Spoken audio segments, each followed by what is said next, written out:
Maka pemirsa yang dirahmati Allah, ketika Nabi Adam alaihissalam diciptakan tadi dari tanah, kemudian Nabi Adam alaihissalam diangin-anginkan di dalam surga selama 40 tahun. Jadi 40 tahun. Bayangin tanah dan air yang diangin-anginkan di dalam surga.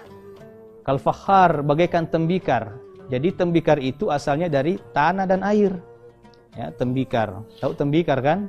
Kalau orang Bugis bilang bempah. Ya. Itu kuat sekali. Sebenarnya imun kita ini, sebenarnya fisik kita ini kuat. Kuat kita punya fisik selama 40 tahun. Makanya juga itu ada rahasia di umur 40 tahun. Nabi SAW juga diangkat menjadi Rasul itu di usia 40 tahun. Di usia 40 tahun. Makanya kalau kita melihat dalam surah Al-Ahqaf ayat 15, sebenarnya di situ ada rahasia umur manusia ketika mencapai usia 40 tahun. Rahasianya apa? Ketika ada manusia yang berusia 40 tahun, biasanya ia menemukan puncak kesuksesannya di situ. Dan ketika itu, an ashkura ni'mataka allati an'amta 'alayya. Mestinya ia banyak-banyak bersyukur kepada Allah karena telah banyak nikmat Allah yang diberikan. Yang kedua, wa an a'mala salihan tardahu. Mestinya ketika orang sudah berumur 40 tahun, dia banyak-banyak beramal saleh kepada Allah Subhanahu wa taala. Siapa orang yang berumur 40 tahun masih tidak melakukan salat, tidak melakukan ibadah kepada Allah, tidak ingin ke masjid, maka bagi orang itu susah mendapatkan hidayah, susah mendapatkan hidayah. Bukan berarti nggak bisa, tapi susah. Karena kenapa? Itu umur kematangan seorang manusia. Kemudian yang ketiga, di usia 40 tahun, di sini juga diuji oleh Allah. Banyak orang yang berdosa kepada kedua orang tuanya di usia 40 tahun. Kenapa? Karena di saat itu, ketika ia mencapai puncak kesuksesannya, di saat yang sama, ia juga mendapati orang tuanya. Ketika ia mendapati orang tuanya, tentu orang tuanya sudah tua renta.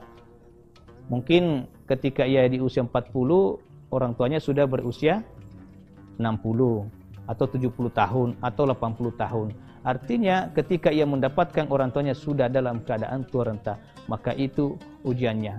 Maka dalam Al-Quran Allah Subhanahu wa taala berfirman, imma yablughanna 'indakal kibra ahaduhuma aw kilahuma fala taqul lahumu uffin wala tanharhuma wa qul lahumu qawlan karima.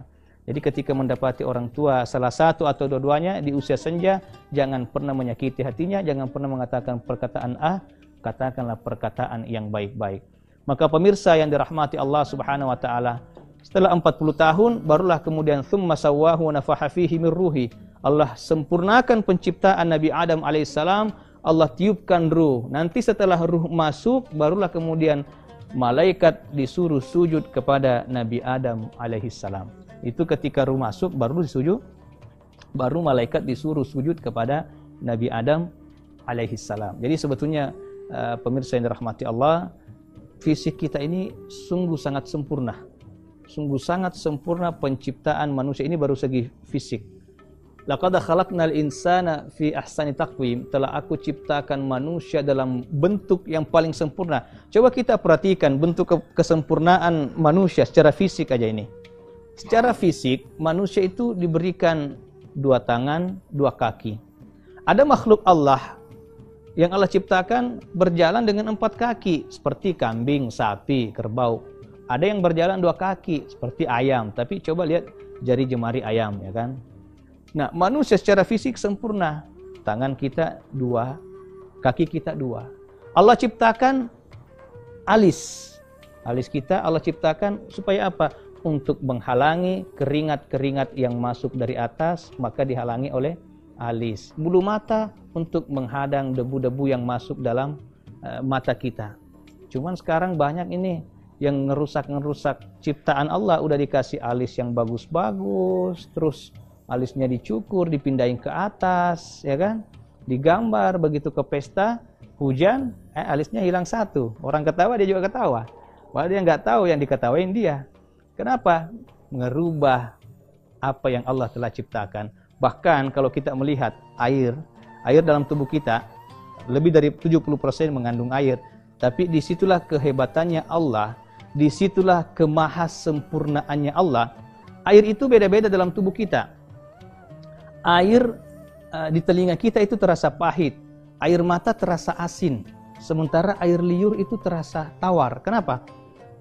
disitulah maha besarnya Allah. Andaikan di telinga kita Allah ciptakan airnya itu manis, maka setiap kali kita tidur, semut-semut itu akan masuk dan bersarang dalam telinga kita. Tapi karena pahit, semut itu nggak bisa, semut itu nggak suka. Yang kedua, air mata kita, kenapa asin? Ternyata air mata yang asin itu, ia bisa menjadi obat untuk mata kita, untuk kesehatan mata kita. Air liur itu kenapa tawar? Karena disitulah maha pemurahnya Allah. Supaya kita bisa merasakan mana yang manis, mana yang pahit, mana yang kecut. Andaikan air liur itu manis, kita tidak bisa membedakan antara satu rasa dengan rasa yang lain. Disitulah kemaha pemurahannya Allah.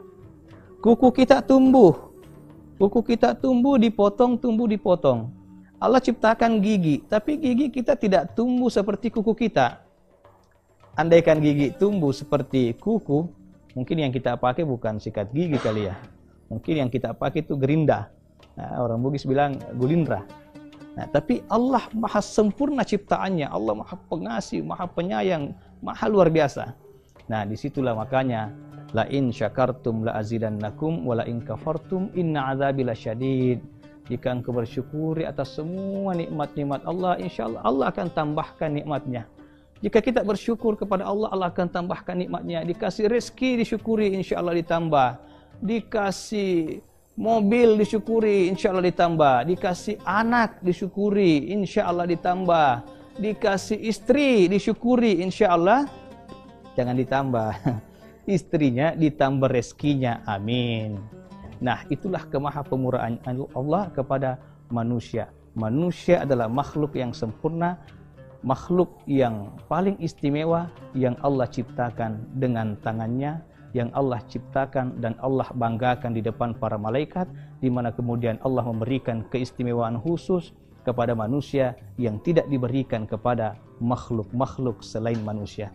Pemirsa TV One yang dirahmati oleh Allah Subhanahu wa taala, oleh karena itu, jika kemuliaan manusia itu senantiasa kita syukuri, insyaallah Allah akan selamatkan kita di dunia dan di akhirat. Oleh karena itu, banyak-banyak bersyukur dan banyak-banyak bersujud kepada Allah Subhanahu wa taala. Hilangkan ego kita di hadapan Allah Subhanahu wa taala. Barang siapa memuliakan dirinya di hadapan Allah, maka Allah akan hinakan dia. Siapa yang menghinakan dirinya di hadapan Allah, maka Allah akan angkat dia, Allah akan muliakan dia. Cukup sekian dan terima kasih. Wabillahi taufiq wassa'adah. Wassalamualaikum warahmatullahi wabarakatuh.